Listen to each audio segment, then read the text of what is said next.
तर मित्रांनो, आज आपण आलेलो आहे वैशालीनगर तरोडाच्या या प्रभाग नंबर 2मध्ये, जिथे की वंचित बहुजन आघाडीचे आपले उमेदवार सुनीताताई रूपक जोंधळे हे प्रभाग क्रमांक 2मधनं वंचित बहुजन आघाडीच्या तिकिटावरती विजयी झालेले आहेत. तर आपण त्यांची 2 मिनिटं बाईट घेणार आहोत.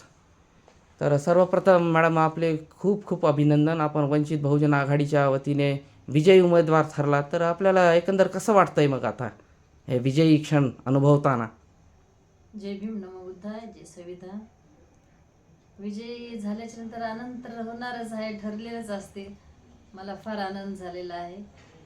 आणि जे प्रभाग क्रमांक 2मधून जे मतदार आहेत माझे, त्यांचे मी खूप खूप धन्यवाद व्यक्त करते, आभार मानते. आणि मी त्यांच्या नेहमी ऋणात राहण्याचा प्रयत्न करते व त्यांचे जे पण आहेत मूलभूत गरजा आहेत ते पूर्ण करण्याचा प्रयत्न करणार आहे आणि असं वचनही देते.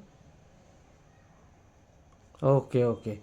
मॅडम, मला तुम्हाला अजून एक प्रश्न विचारायचा आहे की की तुम्ही आता हे तुमची फर्स्ट जनरेशन आहे का पॉलिटिक्समध्ये, का याआधी काय पार्श्वभूमी आहे का राजकारणाची, की तुम्ही डायरेक्ट राजकारणात एक उमेदवार म्हणून उतरला? तर तुमची पार्श्वभूमी काय आहे राजकारणाच्या मागची नेमकी? नाही, माझे पती 1997 मध्ये उपसरपंच राहिलेले आहेत तरोडा बुजुर्गचे. आणि हे वंचित बहुजन आघाडी या पक्षाचं पूर्वीचं नाव होतं भारिप बहुजन महासंघ. ओके. तर माझ्या पतीने भारिप बहुजन महासंघ या चळवळीमध्ये 30 वर्षे पूर्ण काम केलेलं आहे. त्यांच्या जीवनाची 30 वर्षे दिलेली आहेत. ओके, म्हणजे तुमच्या परिवाराची वाटचाल ही भारिप बहुजन महासंघापासून ते वंचित पर्यंत आहे. आणि आदरणीय श्रद्धेय बाळासाहेब आंबेडकर, अंजलीताई आंबेडकर, मीराताई आंबेडकर, भीमराव आंबेडकर, आनंदराज असे आमचे खूप जवळचे संबंध आहेत त्यांचे नामचे. Okay okay. मला अजून एक प्रश्न विचारायचा मॅडम तुम्हाला, की तुम्ही या प्रभाग क्रमांक 2मध्ये होतात, तर तुमच्या अगेन्स्ट जे कॅन्डिडेट होते ते अतिशय तुल्यबळ होते.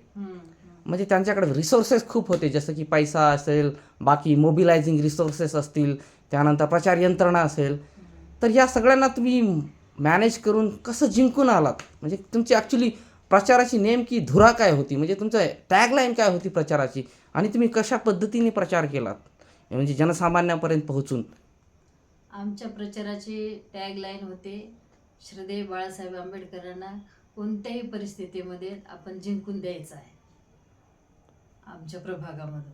आणि जास्तीत जास्त वंचितचे उमेदवार कसे जिंकता येतील आणि विजयी होतील याकडे आमचं कटाक्षाने लक्ष होतं. आणि समाजकार्य करण्यासाठी पण आम्ही तत्पर होतो पूर्वीपासूनच. माझे पती आणि पतीचाच वारस माझा मुलगा पण चालवत आहे. तो युवा अध्यक्ष आहे वंचित बहुजन आकाश जोंधळे, युवा कार्यकर्ता. आहे. आणि राजकारणात यायचं म्हणजे बाबासाहेबांची चळवळ आमच्या पूर्वीपासूनच आमच्या परिवारामध्ये आहे. कार्य करण्याची विचारांचं आमच्यावर प्रभाव आहे त्यांचा, आणि त्यांच्या विचारांनीच आम्ही चालत असतो. ओके, आता एक शेवटचा प्रश्न विचारतोय. तुम्ही आता निवडून आलात, तुम्ही विद्यमान नगरसेवक आहात. आता तुमची टर्म जवळपास 2031 पर्यंत चालेल आय गेस. तर तुमचा काय प्लॅन आहे, म्हणजे इयरली प्लॅन काय तुमचे, एक हाफ इयरली काय प्लॅन आहे तुमचं, नेमकं उद्देश काय आहे, काय विकास कामं तुम्ही करणार आहेत या नगरासाठी, या प्रभागासाठी, प्रभाग क्रमांक 2साठी? तुम्ही काय तुमचं विजन आहे 2031 पर्यंत? समाजाच्या जे मूलभूत गरजा आहेत ते पूर्ण करणार आहोत. जसं की रस्ते, नाले, कचरा. आता कचरा कुंडे नाही तर जागोजाग कचरा पडलेला आहे. स्वच्छतेकडे लक्ष देणार आहोत. मुलांचे शैक्षणिक त्यांच्या शिक्षणाकडे लक्ष देणार आहोत. आणि जे बेरोजगार आहेत त्यांना व्यापार किंवा जे मागासवर्गीयांसाठी योजना आहेत त्यांच्यापर्यंत पोहोचण्याचा प्रयत्न करणार आहोत. Okay okay. अजून एक ह्यालाच रिलेटेड मला एक विचारायचं, की ह्या प्रभाग क्रमांक 2ला एक राज कॉर्नर एक एरिया आहे. तर तुम्ही असं बघताय की इथे ट्रॅफिकचं फॉर्म होत आहे ना, एक जॅक तयार होतो, डेडलॉक तयार होतो. म्हणजे ट्रॅफिक डिसिप्लिन नाही आहे लोकांमध्ये. पण याला सर्वस्व एक साईड आपण प्रशासनाला दोष देता येणार नाही किंवा पालिकेला, पण हे जे डेडलॉक आहे जो ट्रॅफिकच्या कंट्रोलसाठी, तर त्यासाठी तुम्ही काय करणार? तुम्ही शहरातील ट्रॅफिकमध्ये राज कॉर्नर एरिया आणि हा कनेक्टिंग लिंक आहे वैशालीनगर, तर तुम्ही त्यासाठी काय कराल विशेष प्रयत्न? ही नागरिकांची मागणी आहे. म्हणजे ट्रॅफिकसाठी. हां. अच्छा, ट्रॅफिकसाठी आपण पार्किंगची व्यवस्था करूया ना. जर जागा उपलब्ध नसतील तर तसा प्रस्ताव आपण महानगरपालिकेला देऊया.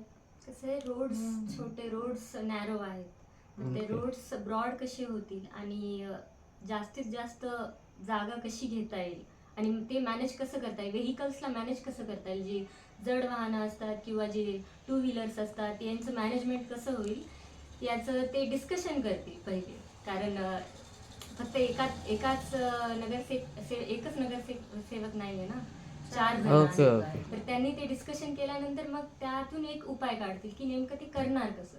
आणि दुसऱ्या गोष्टी म्हणजे इथे सांडपाण्याची व्यवस्था नाही, दुसरं या परिसरामध्ये झाडे नाही आहेत जास्त, ओके, ओके. झाडे नाही आहेत जास्त, त्यामुळे पण जरा ऑक्सिजनचं पण खूप कमी प्रमाण आहे आणि धूळ तर खूप जास्त होती, पॉल्युशन खूप जास्त आहे इकडे. ओके. ते कॅनल पासनं ते आपलं दिलराजनगर पर्यंत बघा असा रोड सगळा उखळलेला आहे.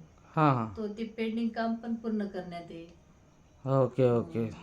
आणि ते सर्वांनी मिळून केलं तरच त्याची ऍक्च्युली टीम वर्क आहे ते. टीम वर्क आहे ते. ओके आणि पुन्हा आता आपल्याकडे ना 1-2 दिवसाला पाणी येतं. Okay okay. तर ते दररोज कसं येईल याकडे लक्ष इलेक्ट्रिसिटीचा पण द्यायला. इश्यू होतोय. ओके. like रात्रीला पण जाते इलेक्ट्रिसिटी. मग ओके. जे गरीब घरचे लोक असतात किंवा स्टुडंट्स असतात त्यांना खूप त्रास होतो, ओके. कारण अभ्यास पण करायचा असतो, रात्रीला पण अभ्यास करतात काही स्टुडंट्स. तो त्यांच्यासाठी ते म्हणजे त्यांचा पण विचार करणं गरजेचं आहे.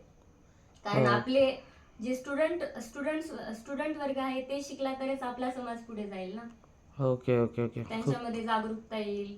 खूप छान तुमचं विजन पाहून आम्हाला पण आनंद होतोय.